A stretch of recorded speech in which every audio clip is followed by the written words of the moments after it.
bagong pag-uusapan. Bagong kaalaman na ating malalaman. Good morning ka, Good morning, Fisik, kapamilya. kapuso. Welcome to Wake Wake Up Pilipinas! Fisik, ano nga ba ang bago nating pagkwentuhan ngayong araw? Ang pagkukwentuhan natin ay siguradong mapagkukunan ng bagong kaalaman. Parang interesting ang pag-uusapan natin ngayon. Tungkol saan nga ba yan? Malalaman natin yan sa inimbitahan nating bisita. Please welcome Atty. Norris na Nagindal at Head ng Red Cross na si Warren Puñete. Salamat sa pag-imbita sa amin dito. Attorney, tungkol saan po ba ang modate natin pag-uusapan ngayong araw? So, it's all about the international humanitarian law.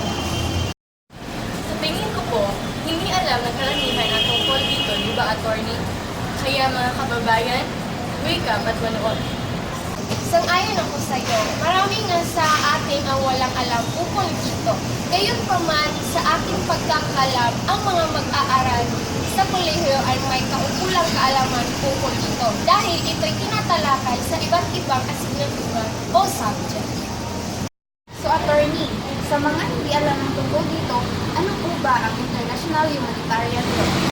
International humanitarian law is also known as laws of armed conflict. It is a law of war which restrains the effect, system, and manner of warfare on people and property, as well as protect persons who are not participating in the hostilities. O ngayon mga kababayan, alam na ninyo kung ano ang IHL, kaya huwag kalimutan ang tutunan para sa sarili ninyong kapakanan. Kayo naman po, bilang taga-Red Cross, ano po ba ang role ninyo sa pagpapatupad ng international humanitarian law?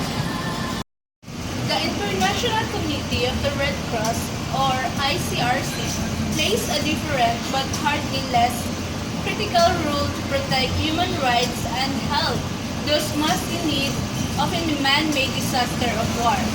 We rely also in many thousands of volunteers to do a great portion in our work, from donating and distributing blood, demanding shelters, and providing food to survivors.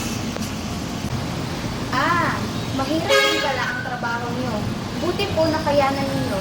Oo naman, mahal namin ang trabaho namin, ang bayan at kapwa, kaya kahit mahirap, kayang-kaya. Wow! Sobrang nakaka-proud. Attorney, tanong ko lang, anong pinagkakaiba ng human rights at international humanitarian law? So, the difference between the two can be seen in the manner in which humanitarian law and human rights treaties are worded. Like, international humanitarian law is applied during time of war or armed conflicts alone, while the human rights is applied in peacetime.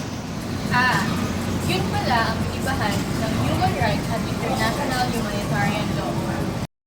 Kayo po, Ma'am Cañete, ano po ba ang pinakamahirap na problema o sitwasyon na inyong naranasan sa pagiging Red Cross worker? Yung pagtulong sa tao during disasters or natural calamities like war, flood, and earthquake.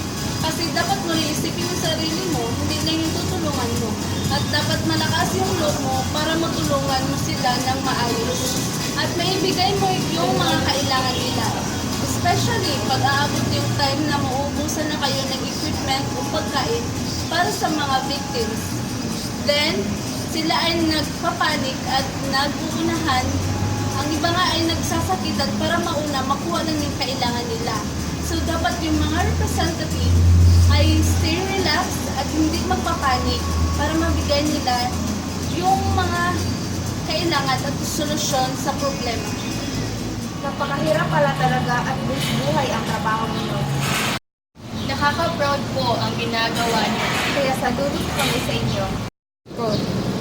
Attorney, pwede bang malaman ang brief history ng international humanitarian Sa katunayan, may inihanda akong video para dito.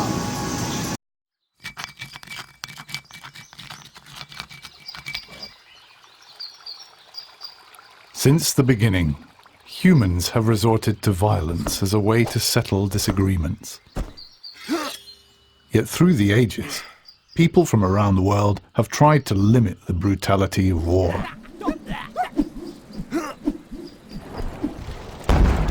It was this humanitarian spirit that led to the first Geneva Convention of 1864 and to the birth of modern international humanitarian law. Setting the basic limits on how wars can be fought, these universal laws of war protect those not fighting, as well as those no longer able to. To do this, a distinction must always be made between who or what may be attacked and who or what must be spared and protected. Most importantly, civilians can never be targeted. To do so is a war crime.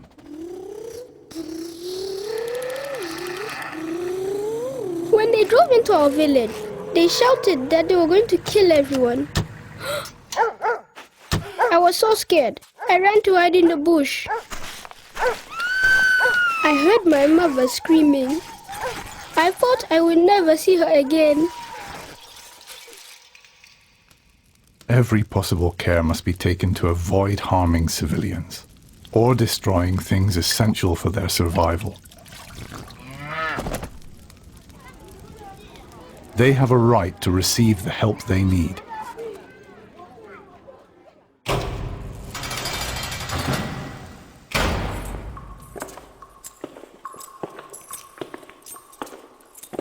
The conditions prisoners lived in never used to bother me.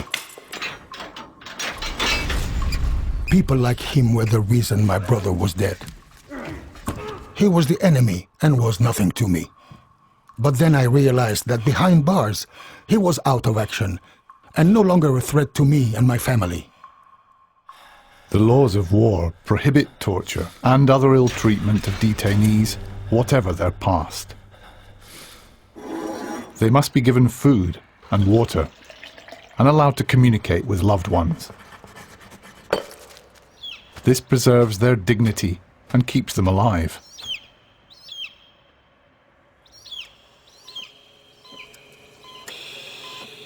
Medical workers save lives, sometimes in the most dangerous conditions. Fighters from both sides were wounded in a deadly battle. We were taking them to the nearest hospital. At a checkpoint, a soldier threatened us to treat his men only. We were running out of time, and I was afraid that now all of them were going to die. Medical workers must always be allowed to do their job, and the Red Cross or Red Crescent must not be attacked. The sick or wounded have a right to be cared for, regardless of whose side they are on.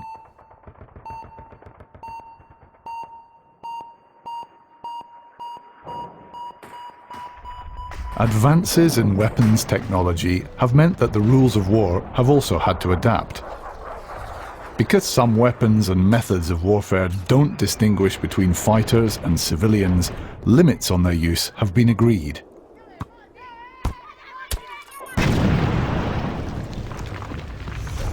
In the future, wars may be fought with fully autonomous robots.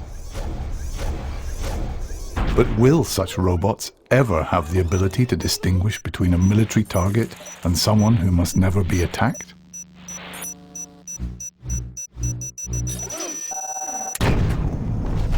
No matter how sophisticated weapons become, it is essential that they are in line with the rules of war.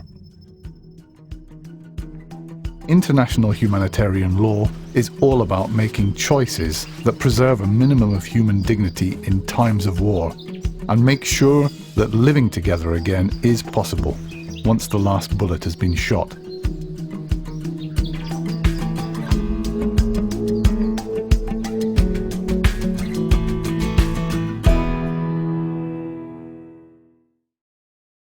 Wow! Yun pala ang brief history ng international humanitarian law. Attorney Ennis Cañete, meron po kaming in-interview na mga estudyante kung may alam ba sila sa IHL at konti lang ang alam nila. Bilang dagdag impormasyon sa kanila, ito po ang kanilang tanong. Asya Amroande.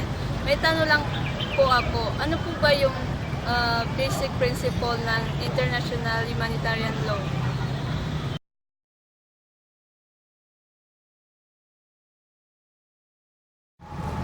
Hi, I'm Joff sa Sampaco. I'm an engineering student. Meron lang po akong i-clarify. I heard about the Geneva Convention. Ano po ba ito?